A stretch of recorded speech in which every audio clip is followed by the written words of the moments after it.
अस्सलामु अलैकुम वरहमतुल्लाहि वबरकातुह।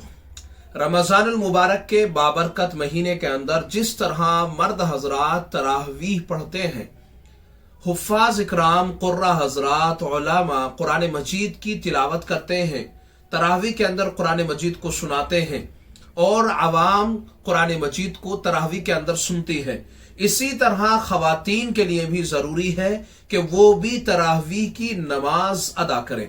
बहुत सारी खवातीन सिर्फ इशा की नमाज पढ़ने के बाद में आराम करने लग जाती हैं और तरावीह को ख़त्म कर देती हैं।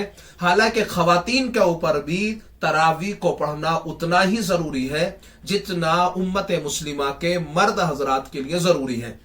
खवातीन के लिए चाहिए कि वो भी सुन्नत मुअक्कदा के नाम से तरावीह अदा की जाती है, वो अदा करने की कोशिश करें। इसका आसान तरीका मैं आपके सामने रखने वाला हूं और बहुत आसानी से आप इस बात को समझ भी सकती हैं। आपने इशा की नमाज यानी 4 फर्ज अदा करने के बाद सुन्नतों का एहतमाम किया, 2 सुन्नतें आपने पढ़नी है।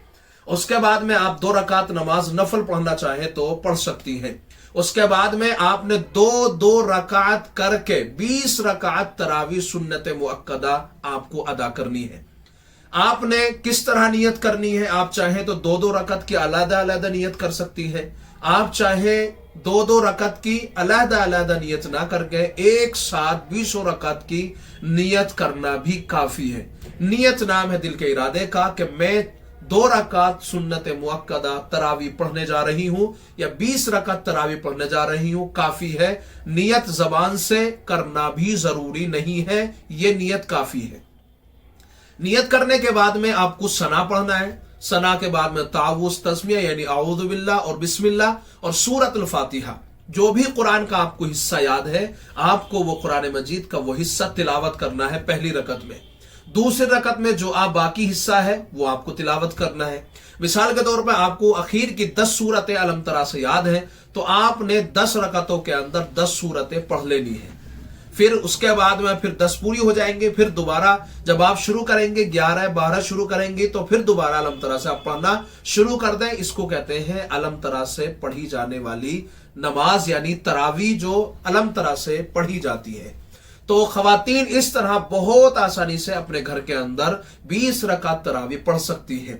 तरावीह पढ़ने के बाद में फिर 3 रकात वित्र की नमाज अदा करें और फिर उसके बाद में अगर चाहे तो 2 रकात नमाज नफिल भी अदा कर लें और अगर रुखसत लेना चाहे तो कोई मसला नहीं है। यह आसान तरीका है तरावीह की नमाज अदा करने का। खवातीन के लिए अफजल यह है कि वो घर के अंदर नमाज को अदा करें। नबी सल्लल्लाहु अलैहि वसल्लम से इस तरह मनकूल है कि खवातीन के लिए ज्यादा अफजल ये है कि वो अंदर वाले कमरे के अंदर नमाज अपनी अदा करें। चूंकि ये पुरफितन दौर है, ये फितने का दौर है और ऐसे वक्त में खवातीन का घरों से यकीनन बाहर निकलना एक आजमाइश से कम नहीं है, फितने के अंदेशे की बुनियाद के ऊपर। इसलिए खवातीन को घर में रहकर ही इबादत करना ज्यादा अफजल है। अस्सलामु अलैकुम व रहमतुल्लाहि व बरकातुहू।